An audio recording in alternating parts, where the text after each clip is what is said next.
Get things started. We'll have people kind of trickling in as we go. We did move the date a few times, so I think folks are going through, and we are recording, just a heads up, so we can do a recap later and send it out. But thanks to those who are joining us so far. We're incredibly excited to be hosting. Just some logistics before I hand things over to Sally.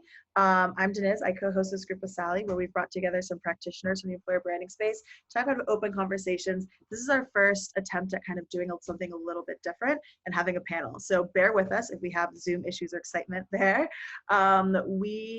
So I've been doing employer branding for about 8 years now, for those who I don't know yet. And I've been really excited by having a community to talk and really go into the details with. So just for logistics, please make sure you're muted and make sure to put your Zoom in speaker mode so you can actually see who's speaking as we go through. And I'll hand that over to Sally for the next part. And I'm Sally, for anyone who doesn't know me already. Just like Denise said, she and I co-hosted this group. We had found that there were some existing areas where folks could have conversations about employer brand, but not nearly as many as we'd hoped. So we thought we'd build a more intimate community to do that.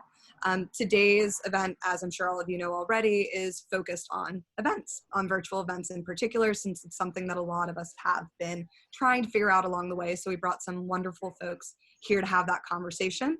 We'll have it live and then we'll share it afterwards. Just given the current nature of what's going on, we wanted to at least acknowledge that during this event, we're not going to be speaking in particular to Black Lives Matter and that incorporation of events. It will be associated, right? I do think that what we talk about today will absolutely influence the way that we continue this discussion moving forward in the events that we host and the events that we attend. But honestly, we haven't seen anybody do it quite right yet, is one portion. And then another is that's a whole other discussion of its own. But given that it is the most important thing that we're all talking about right now, we wanted to at least acknowledge that that is top of mind, but that it isn't the core focus of what we'll be discussing today. Perfect.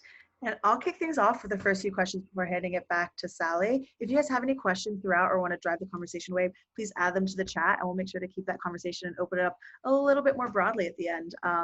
But just kicking things off, I'd love to kind of go to you first, Andrea, and talk about how you've been translating your event strategy and roadmap to be entirely virtual. You know, how have you changed your approach given COVID-19 and what you're seeing in the world right now? And feel free to tell a little bit about yourself as well. Sorry, oh, I forgot, exactly, introductions. Any icebreakers, where we grew up? You can if you want. Perfect. Introduce yourselves, sorry. That's right. So I can start. My name's Andrea Long. I'm currently at Twilio, where I'm leading our employer brand events and partnerships, also our diversity events, both internal and external. And so I've been in the space for a few years now, and also did the same work at Lyft prior to this. And I'm from the Bay Area, to add in a fun fact. To answer your first question, so in the work that I do, we were really planning, Twilio is quite a global company. So we were planning to go to 8 sites this year, 5 of them being outside of the US. With the switch to virtual, we've actually noticed that our reach has actually expanded quite a bit. So whereas we would have somewhere between 30 to 70 attendees in person, maybe up to 100. Online, we've been getting over 300 to 400 RSVPs for each of our events. And so that's one major change that I have noticed. Also in regards to the topics. So whereas previously we were really focused on different conversations that were relevant to the region that we were in. So for example, we went to Singapore and talked about mental health and how that related to the culture there, because it's not something that you talk about, right? So we had very culturally and region specific conversations, and being online, we've really shifted to be able to provide resources to our underrepresented communities and to folks that were affected by layoffs. So things like interview trainings, interview tips, how to pass technical interviews, resume tips, things like that. So the content has really switched to be more relevant to the challenges that people are facing right now. Awesome. And Tarek, how about you? How have you kind of been focusing on switching things to an entirely virtual world? Yeah, and so for context, my name's Tarek Pertew. I'm the Chief Creative Officer of a company that's been around for about 10 years in New York called Uncubed. And we sort of cut our teeth on in-person events for years before we moved more to a kind of a software services model. But In last year, we ran a number of events in person. We do this Great HR Breakfast series. That's where actually Denise, Sally, and myself chatted about this employer branding meetup.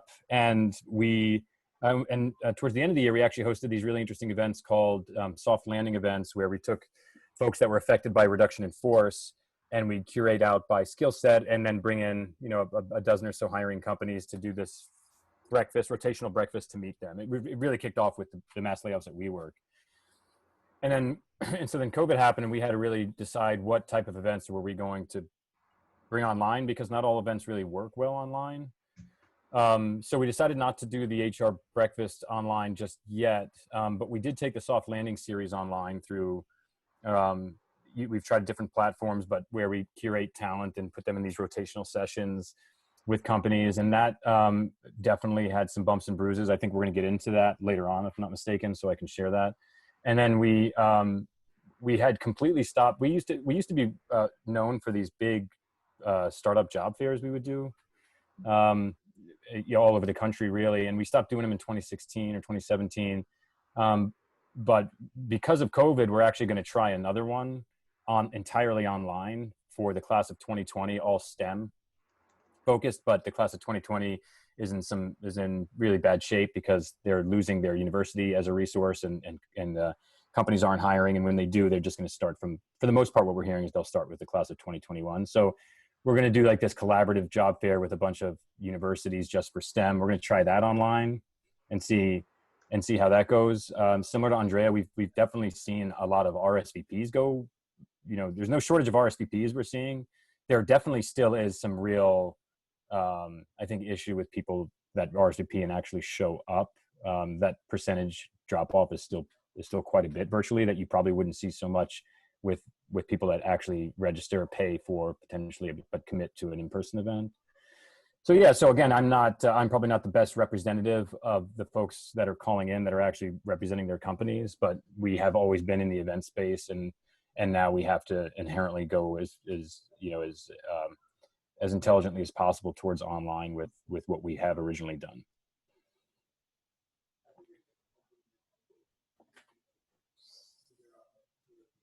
Perfect. Yeah, and Kelsey, how about you as well? Yeah, so to give some context also, I'm Kelsey Regan. I'm the events manager for Built-In. I've worked actually with a couple of you probably on the line in the past. We are a company that is a employer branding tool, a recruitment tool. So we basically help tell stories of really high growing companies, whether they're tech startups. We have expanded beyond our original business, which was tech and startups, to expand to just anybody that's really growing and hiring. So I, kind of a different take too, have been hosting and planning all of our events for our customers. So I'm really involved with, from start to finish, all of our customer events that are trying to meet our users, which are on our Built-In platform and our community. And so we're really in charge of connecting those people with events. And so what's been very different is that we had never hosted any virtual events in the past. And so when this all came along, it was a matter of similarly to figure out what events to continue on, because not everything translates. And one of the big things we used to do is a really big hiring fair. Similarly, kind of a different spin on it, making it more informal, called Top Companies Hiring. And to be completely honest, we are still trying to figure out the right way to replicate that online, but we have found that it's more important for us to focus on, rather than big quantity of attendees, more engaged attendees. So that's been a big thing that we've transitioned to in terms of going virtual, is that we just tried to get as many people in the room as possible in the past in our community and within the skill sets that make sense, but really just kind of like blasting mass promotions. And whereas now we're really focused on creating an atmosphere with quality attendees that really make sense with our customers that are in the room, or with people that we are hosting that are hiring. So it's been more focused on the quality versus the quantity, which is kind of interesting because as we've said that RSVPs, there's no shortage. So it's a matter of figuring out what RSVPs make sense. So we are trying to actually be a little bit more specialized so that our events are more interactive and engaging, as opposed to just our old events, which were just the more people, the better. So it's been a very different take on what we've done in the past too, compared to all of our live events. And similarly to Andrea, we were all across the US hosting. So it's been a matter of hosting events that are more applicable to a wider audience too, not just by city. That's fantastic. Thank you. And given the influx and the no shortage of events all moving online at once, how are you identifying which external events to sponsor and participate in? And Andrea, I'll pass it off to you to kick it off, as I know you're navigating this quite a bit right now. Oh, I think you're on mute. Sorry. Twilio has really specific and intentional diversity and inclusion goals. So by 2023, the company has the goal of hitting 50% women and non-binary people globally and 30% underrepresented populations in the US, which is inclusive of underrepresented minorities, people with disabilities, the LGBTQ plus community, and veterans. And I hope I'm not forgetting one. And so with that, I am always evaluating external events and sponsorships really based on these categories and these demographics that we're trying to hit. And so for me, it's a little bit simpler perhaps because it's really laid out. You know, I'm trying to make sure that we're hitting a female and non-binary audience. I'm trying to make sure we're hitting a veteran audience, people with disabilities audience, etc. Where the complexity comes in is we obviously know that there are so many events for all of these different audiences, as well as different audiences based on skill sets, whether it's people in sales or people who know how to code in Python or whatever it may have you. And so for those ones, I really work with the business to assess where our hiring needs are. Whether it's regionally focused or skills focused, that's when I'm working with our business units, our directors and leaders of those teams to really assess which skill sets I should be focusing on for the events to sponsor. And obviously I love a good negotiations. And so if I can negotiate any sponsorship down so that I can do 2 or 3 with the same amount of budget, I'm definitely going to do that as well so that we can reach the widest audience and the most amount of people within the demographics that we're trying to recruit. That's awesome. Tarek, have you been having experience to kind of figure out where to sponsor and where to allocate budget as well? You know, because we traffic in the event business so much from an organizer standpoint, we actually don't participate super actively in other conferences. But what I wanted to share here was more of what we see companies doing, and I think actually Andrea just nailed it. It's really about kind of creating vertical focus and hone in on kind of the specific challenges a company might be facing, and you know, I think diverse communities is one that we have absolutely seen growth of, is a focus, especially within startups, by the way. And especially because I've been spending more and more time chatting with like campus recruiters and early professional folks, since that's our core focus. And the focus has definitely been where they can actually have the biggest impact with very specific communities, so that they can actually essentially recruit a more diverse candidate base, because especially at the university level, companies typically have this target school focus that ends up leading to borderline zero diversity, both cognitive, racial, gender diversity. And so so I think what we're seeing is that people are having to be pretty focused and specific about where they're going to be placing their energy, especially because there's like a gazillion virtual events now sprouting up everywhere, especially at the university level. Every school is having their own virtual event, and then every school consortium is having their own virtual hiring event. And then, we're doing one with certain schools as well. So I think for companies, the goal is really probably just recognizing where their biggest needs are. Some are going to prioritize diversity hiring. Others are probably going to prioritize certain skill sets, especially if the pandemic actually created a lot of demand for their offering. They're obviously going to have to step up certain skill sets, and they're going to be looking for more specific outlets for that. And I think one of the great things about virtual is that actually makes that concept of kind of verticalized focus with events significantly more accessible. And it saves ultimately quite a bit of time, money as well, of course. But I think when it comes to events, time is probably the more valuable asset that people get back. And yeah, so that's what we're seeing. That's probably the most obvious response to a question and everyone's ever heard, but that's that's what we're seeing. Yeah, and just to follow up to what Andrea brought up, we kind of talked a little bit about budget right now. Have you been reallocating budget? How have you been addressing, kind of still carving out and advocating for having an event budget, knowing that people can't gather in person? This could go to anybody here who has experience with that. I can kick it off. In regards to budgets, honestly, we've been able to do so much more with our budget because previously, we were hosting in-person events, booking venues and speakers and caterers and photographers and all of those things. And now I'm really only using the budget for if we're hiring an external speaker and for live translations or transcriptions rather. And so making sure that our virtual events are accessible for those of different hard of hearing communities. With that, we haven't had our budget cut, so I can't speak to that. I've had the same budget. I've just sort of reallocated it and used it differently. We're also doing things like gifting and doing like raffle prizes. We've talked about giving all of the event attendees things like gift cards to different food delivery services. And so we're trying to get creative because, as everyone's mentioned, RSVPs are so high. So how are we really incentivizing people to join and not just sign up? Although we also are we're providing the recordings for all of our virtual meetings. So I think there is an element of it's okay that we're getting high RSVPs and low attendance rates because a lot of folks are actually watching the materials afterwards. Very cool.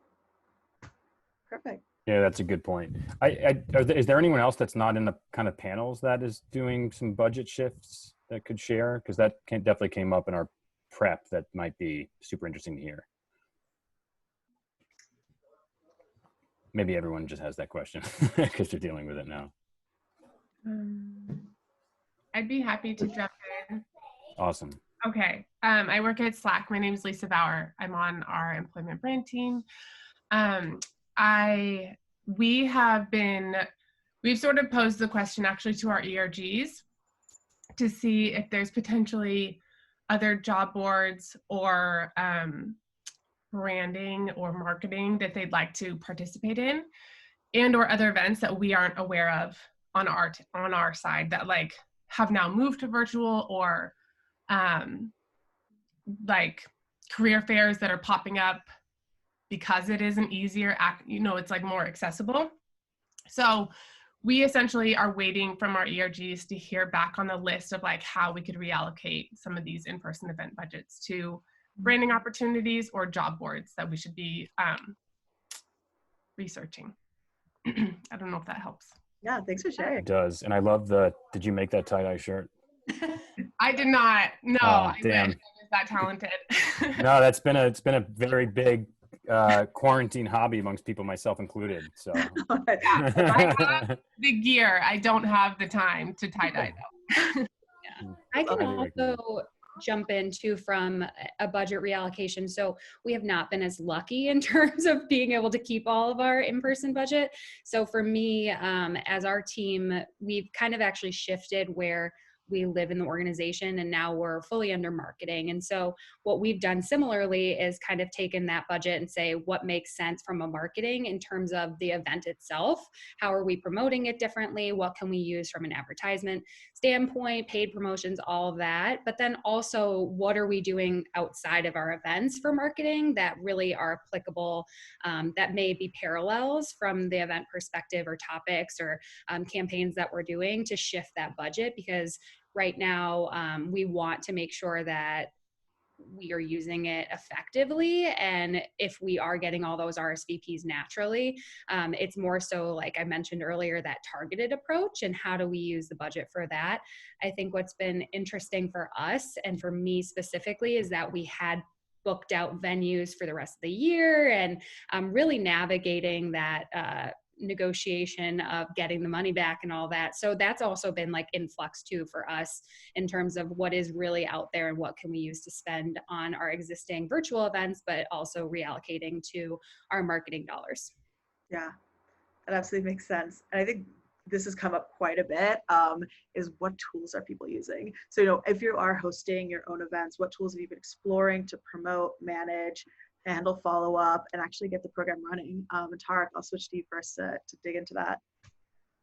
Yeah, just related to sort of piggybacking off of what we were just talking about. I think one of the things that we're hearing, or what we're seeing as we vet these platforms, is that they're universally quite expensive, especially when you compare them to the platforms you might have used to host the sort of the ticketing and the management of attendees to an in-person event.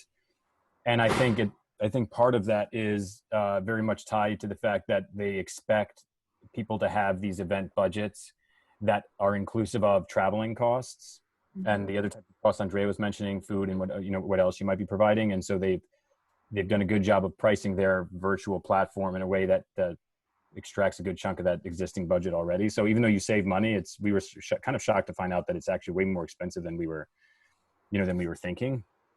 But maybe does it help if I kind of speak about some of the actual platforms we've looked at? Yeah, we'd love kind of any tactical advice you can share with the group. Sure. So I was fortunate enough to be, and unfortunate enough to be, overseas in the midst of the sort of the first wave of the pandemic. But I was staying with a buddy of mine who he's a partner at a VC called North Zone, and he was telling me, he's like, hey, you should look at this new company because they're getting a lot of attention because of COVID. It's called Hopin. Hopin.2 is their domain.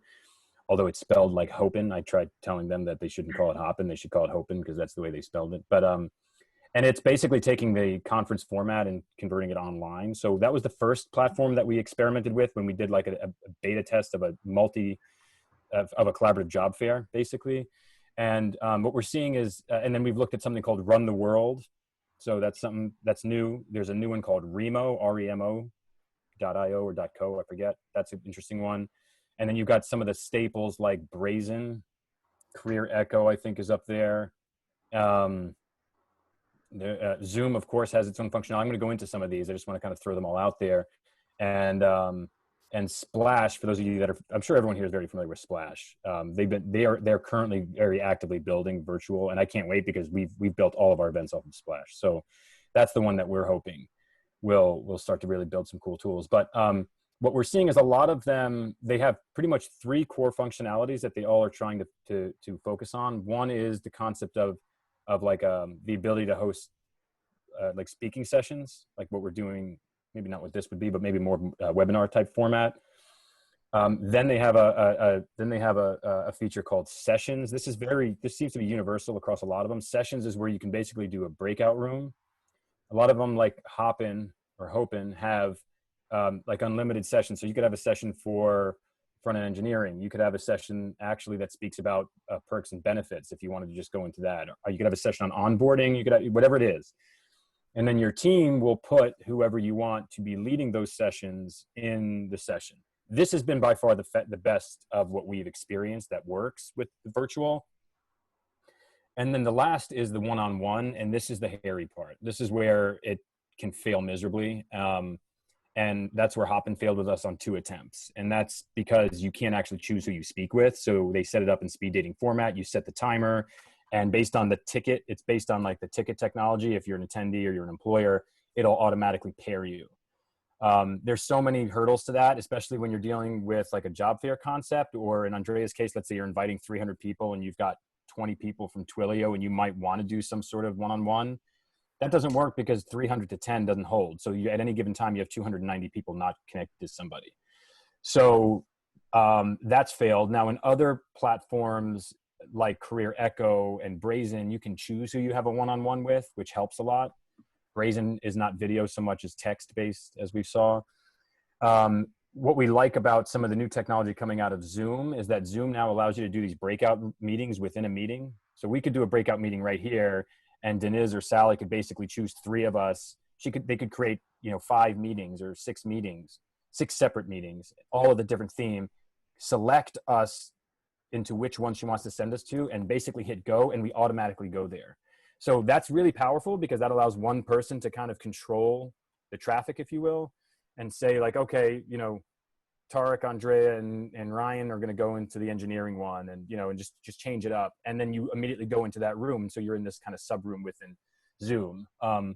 So that we like, and we're thinking about even hosting like this STEM job fair we're doing. with Zoom because of that feature in particular. You can do some interesting things, but then of course the one-on-one is tricky. You have to set up like a separate Zoom link, which is tough. And then Brazen is kind of like a better version of a Hopin. It's just been around for longer and it's more stable, and they don't really rely as heavily on that one-to-one issue. They rely a little bit more heavily on text, and it all depends on you all. Like video is so prominent right now, so I think we're expecting video, but often with virtual events, a lot of times text is actually just more efficient if you want to just have a chat or conversation with someone. Really quick, if Yep. I can just jump in. Yeah. I'm Lisa Rossi. I'm an executive recruiter, and I was with Brazen for 4 years. There you go. Thank you. I just want to jump in to say they did release a one-to-one video feature, which is really, it's all within the same platform. It's the same thing as the text. So just wanted to clarify that. How new is that? Super new? It's like, yeah, it's like a few weeks old. Because but I think they told us that they haven't rolled it out to everyone yet, is what it's they rolled told out us. to everyone. They did? Okay. Because that's what Jessica, who vetted on her team, she was like, they have a video, but they're not sure. We're not sure if we can use it, was kind of her response to it. Okay. Well, Anyway. good. There you go. It looks like, That's what it's about, so actually, if we can Thank keep you, you on Lisa. for a second, because Brazen, I assume Ryan is still there as well as Ed Barrientos. So I know that's kind of how I've known them from my former business. But maybe you can speak a little bit more to Brazen than I did, because that's the one that I think is probably the incumbent when it comes to a lot of the virtual career related events, and maybe your knowledge can be very useful here. Yeah, I mean, and I think you talked about a lot of the different platforms that are out there. It's been really interesting right now seeing a sort of land grab for companies that haven't done virtual events that are pivoting. And I do think there's a pro and con to getting on board with a company that this is like they're trying something new. You can have more input into how they evolve and how they develop their platforms, but also you're taking more of a risk around stability and, Yeah, exactly. Right. So with Brazen, I mean, Brazen has definitely released a lot more features. When I was with Brazen full time in 2016, it was like an uphill battle getting anyone to be interested in virtual events, because from a budget allocation perspective, there was no piece of the budget for something like this. It was always like experimental and fluffy. Yeah. And now, because it's being woven in, a lot of the folks that I know were like, Brazen was a different platform then than it is now, I think. And it's evolved significantly. So now all of the things that you're talking about, like the webinar features and like the ability to do one-to-many and one-to-one, which is really the core of Brazen, is definitely one-to-one, but adding that video, adding a more dynamic component to it is definitely enhanced, partly because that was always on the roadmap as the company's built organically. And that is what the benefit of a company that's been around for 10 plus years, right? But partly because there's also an acknowledgement that now is the time to really beef it up. And I think every platform is doing that. So if any of you are assessing different platforms out there, my unsolicited advice would be, if you talked to one a while ago and have a preconceived notion of what they are doing, I would definitely ask them now, what are your new features in light of COVID? Because a lot of these platforms, new and old, are reinvigorating and reinventing right now. Good advice. Thank you. How about you, Kelsey or Andrea? What kind of tools have you been using to either host or even kind of manage participation as well? Yeah, because of the expense that's been mentioned, we really have not solidified what our strategy is outside of this COVID remote world on our virtual events. So we've not jumped into investing in something larger. That being said, we've been trying to use what we already had existing with Zoom to really enhance what we're putting on. So I have learned more about Zoom, I think, in the past 3 months than I ever knew. So we're using both functions in the webinar format and the meetings. And Ryan can attest, she did one of our webinars. So it's been a really interesting journey in terms of just as they even are releasing updates and new activations within the platform, that it's served all of our purposes right now. That being said, we really were and are looking for that more one-to-one and ease of ability to connect people rather than just breakout rooms, because you can do one-to-one in breakout rooms too. But more so like the selection and more customization, I think is really what's missing with Zoom. Even if you set up the breakout rooms in advance and you have those leaders, you can't in the middle of it just transition them around. It's a lot of work if it's a bigger group. So there's just some limitations that we're definitely missing, but everything that we've been able to do has been really useful on the webinars and in Zoom meetings, really using every functionality that we can that they provide. Fantastic. Thanks. There's one that I mentioned at the beginning, but is interesting is this new Remo one, and we haven't gotten the full demo yet, but when we did the soft landing events, and for those that are new, what that was people that were recently affected by a RIF, which of course just went crazy, and we basically stopped doing them because it didn't make sense once everybody was going through it. But it was on the back of the original WeWork RIF. We sort of curated people based on skill set, and we'd bring them to this restaurant for breakfast, and we'd set up these tables with 6 or 7 people, and 1 or 2 employers, and then the employers would rotate from like the dev table to the design table to product to marketing, whatever. And it was great. We love the format, but it's been tough to duplicate that as well. And then this company called Remo came out, and it seems to do that almost as literally as you can get, where they have this kind of a virtual setting where you have a little avatar. And I'm not a big fan of the avatar tech. Someone recommended one to me called Brain Dates or something like that, I think, and I didn't love it. But in this one, what an organizer would do is you can drag people from the avatars from one table to the next, and then on whatever machine they're on, the video automatically gets activated with whoever's at that table. So if you're just been sitting, and then I might drag 3 or 4 people to the engineering table, and then on their computer, boom, all 4 videos go live, and then they start chatting with each other. And then after 10 minutes, I can move everybody around again.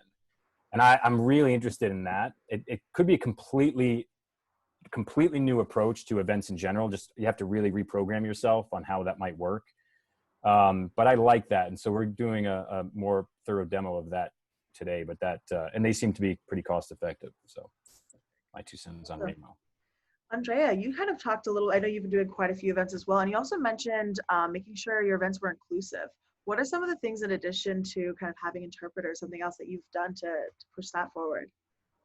Yeah, so we are doing, okay, so to piggyback on the last conversation, so we're also using Zoom mainly, to be honest. We tried Crowdcast, and it definitely had a more engaging audience. People were more talkative, but it had many more limitations than Zoom does. In regards to creating more inclusive events, definitely checking the date, making sure it's not on a holiday, and not just federal holidays, but like cultural ones, religious ones, local holidays, trying to be as comprehensive as possible in that. Like you mentioned, like I said previously, having a live transcriber. So someone who Zoom has an integration with closed caption, so you can select the closed caption feature and integrate it. Or I've worked with vendors that will provide a link that then the folks in that community can have open in a separate window, and they'll see the words on the screen. We also have made sure that our panels are as representative as possible. And so not just like man, woman representative, or male, female rather, but making sure we have folks from different ages, from different backgrounds, from different technical, non-technical skill sets, different locations, even different offices. So trying to make sure that representation is not just sort of binary gender, but it is so much more than that. And also in terms of inclusion, another way I like to think about it is just how different people learn. So some people are very visual learners, some people learn by hearing, by doing, by touching. And so making sure to plan out the event agendas to really consider the fact that not everybody learns in the same way. And so we've really been trying to include as many different styles in an hour or an hour and a half as we can. And so having maybe a 20-minute panel and a 15-minute keynote and 15 minutes of Q&A, or we've done even mock interviews where we had people come on and play like a recruiter and an interviewer, and they really practiced on the screen live, because it just elicits a different style of learning. So I think inclusion can be so many different things. And so I challenge everyone to think about it more than just the standard. That's fantastic. Thanks. Perfect. And you kind of touched on this a little bit, but opening up also to Tarek or Andrea, what have you learned so far by doing virtual events? Like what has translated from the in-person to the virtual? What hasn't? How have you kind of managed engagement? And yeah, what lessons can we take away? Andrea, you want to kick us Yeah, I off? can start. So things that I've learned, I sort of mentioned before, but not being so stuck on the attendance number because so many people are watching afterwards. And I know myself, I sign up for seriously like 8 webinars a day. And I go back and I watch them later. And I know I'm not the only one. So definitely learning that it's not just about folks who are attending live, but the folks who are watching afterwards. Being able to provide an opportunity to ask questions when folks register is great because even those who don't attend live have the opportunity to get their question heard, which is really awesome. And something else I've learned is just testing different times and different amount of times to open the window for RSVPs. So that's something that we're continually playing with and just seeing what works. Awesome.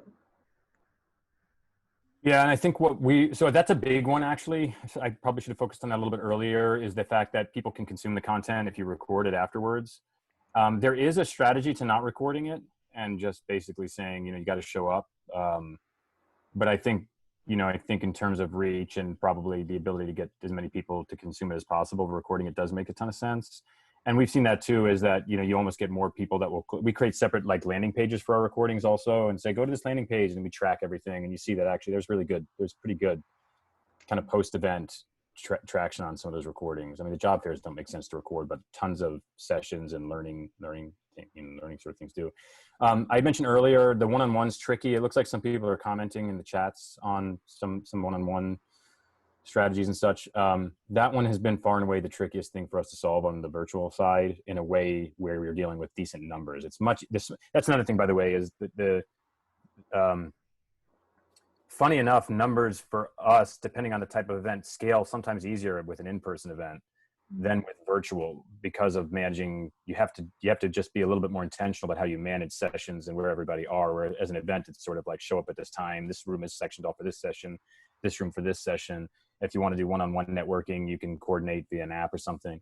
And so that, I'd say, is one of the biggest learnings. We've also learned, as I mentioned earlier, that the pricing is, pretty high, higher than I think we were originally expecting. So that was another thing that we learned. And I think what we might learn is that depending on what you'd like to do with the event, if you want to really see the full vision of what you might have, you might actually have to use multiple technologies.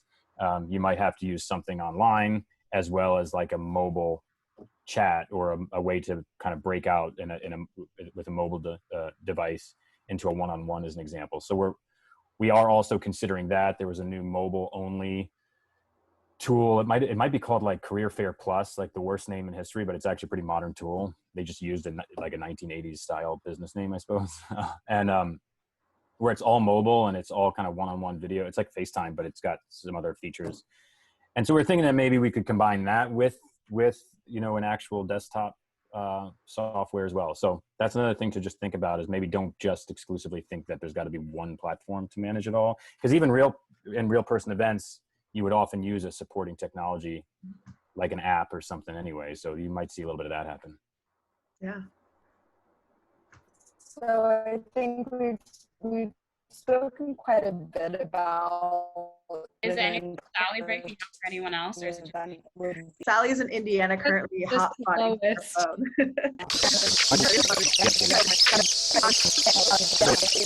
Perfect. Yeah, we talked a little bit about engagement so far, but kind of talking about how else are we kind of focusing on engaging folks during the event? I know someone in the chat mentioned Slack groups off to the side. Has anyone else done things really fantastic for driving conversation, so it's not just talking heads, that people should explore? Yeah, I can jump in here. So as I kind of mentioned earlier with Zoom, they've really released a lot of different functionalities. So we have basically used everything possible that they're giving us depending on the purpose of the event.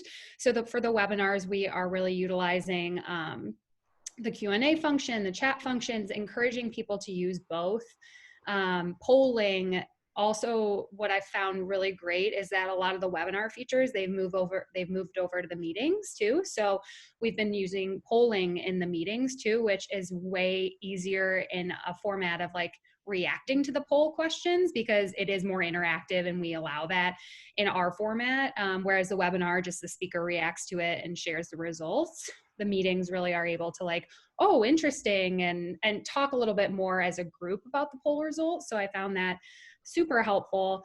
I think one of the biggest things for us is to avoid not even just talking heads, but death by slides. I really struggle when I go into webinars and it's only even if it's just like a holding slide, that they keep that up for a majority of the event. I don't necessarily care as much unless it's a really like a training focused event.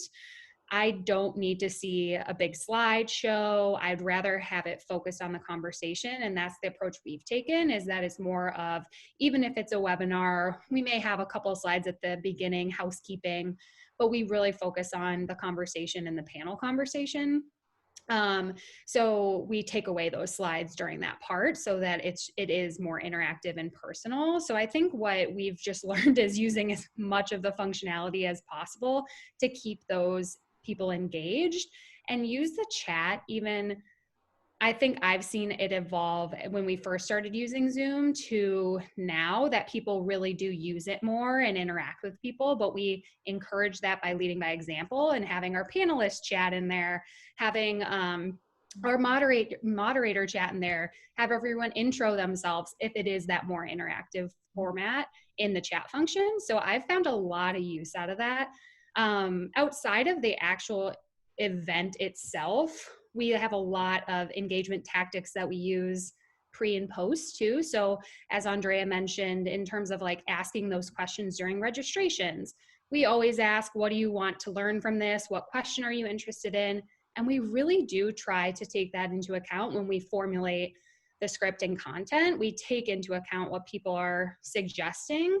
And I think the other part about the Q&A is instead of it just being this like formal at the end of the event, here's our Q&A, we really I try to prep our moderators to incorporate it throughout. So I learned this actually from Andrea. We chatted forever, which feels like forever ago, to have somebody really specific monitoring the Q&A, either if it's in the chat or the formal function in the webinar, to pull out specific really important questions and feed that to the moderator. So I've been doing that, is like, if you're a panelist or a moderator, don't worry about the Q&A. I will handle it and like take those out and chat privately to our moderator and be like, hey, this is applicable to our conversation. It's a good question, answer it now. So we try to like during it really use every functionality, and then also pre and post surveys, follow-up emails, using tracking links to see where people are coming from, to moderate our different engagement tactics and promotions. So use all the basic things there, but in live events, we use everything possible. Can jump in if her internet allows, but we were talking a lot, of course, about like ROI of virtual events. You know, in an ideal world, like what all would you be able to track in a virtual event? We talked a little bit about, you know, how attendance numbers really don't matter because people are watching later.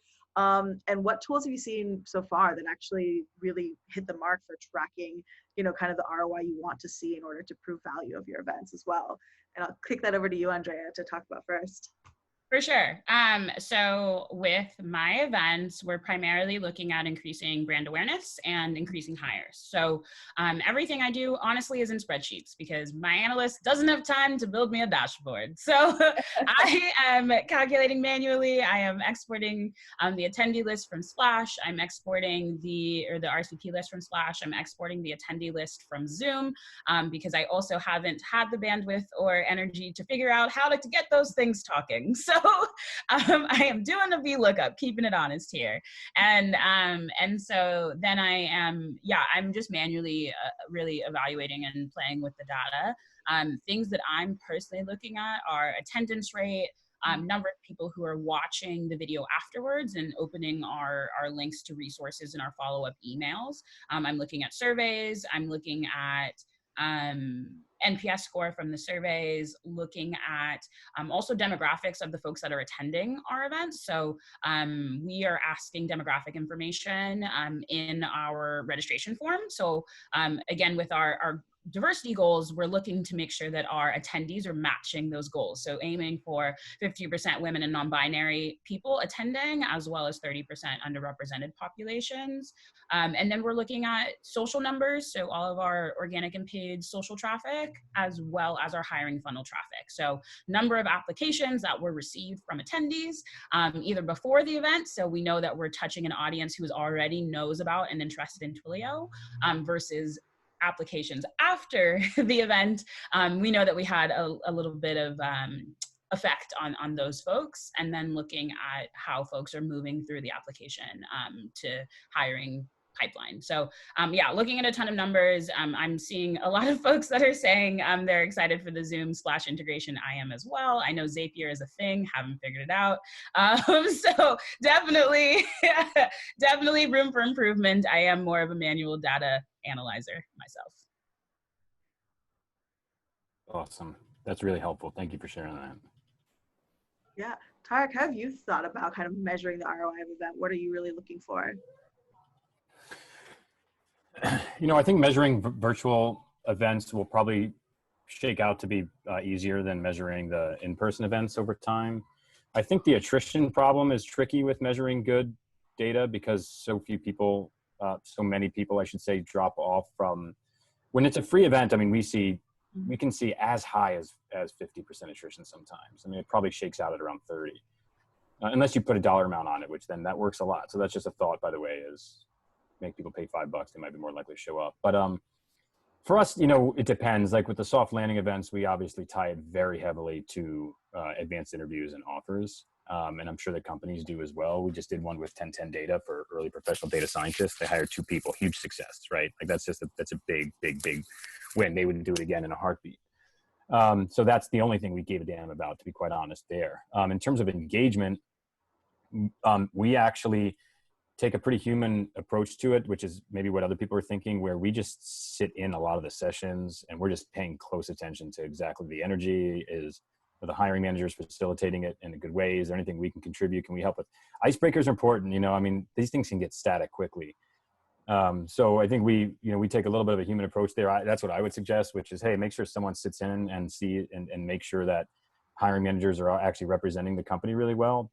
It's probably not a surprise that a lot of hiring managers don't like this part of the job. And so they can kind of almost show complete disinterest. That's a big problem. So having somebody in there and actually paying attention to the engagement between the candidates and the hiring managers, if you're doing an event like that, that's super helpful. Obviously, most of these platforms have a chat set up, and that's where you can be smart with how you engage people and certain Q&A and polls and what have you to drive engagement.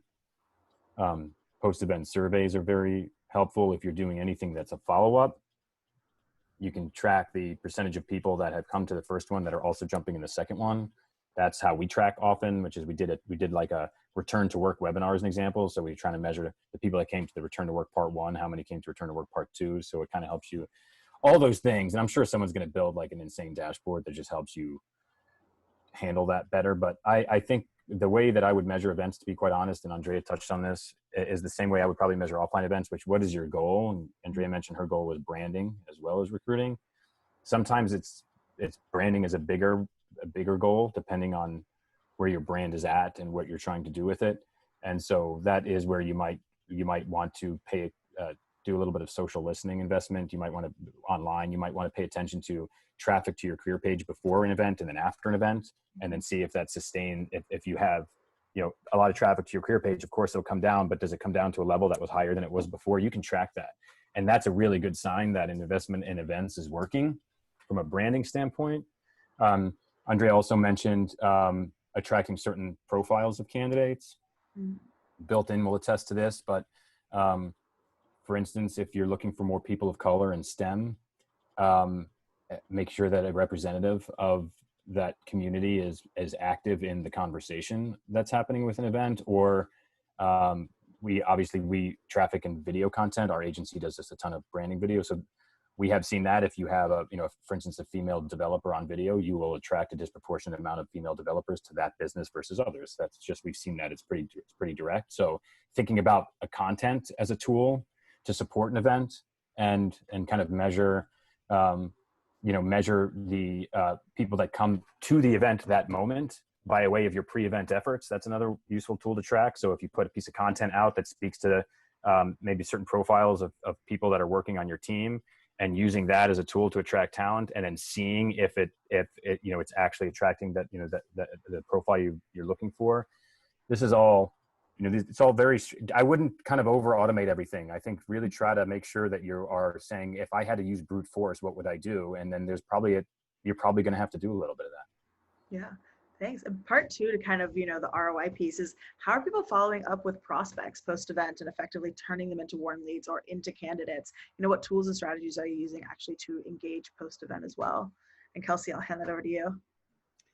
Yeah, so I think what's important for this is, I will give an example for us. We do both sides of the house, so our B2B and our B2C, but we treat it very similarly. So for recruiting specific events, it's important that we look at it almost like a sales opportunity. So whether it's actual revenue opportunities coming out of a B2B event, or recruitment opportunities and candidate opportunities coming out of our B2C side, it's really important we treat them the same and act as creating more of a campaign rather than like a one moment in time event.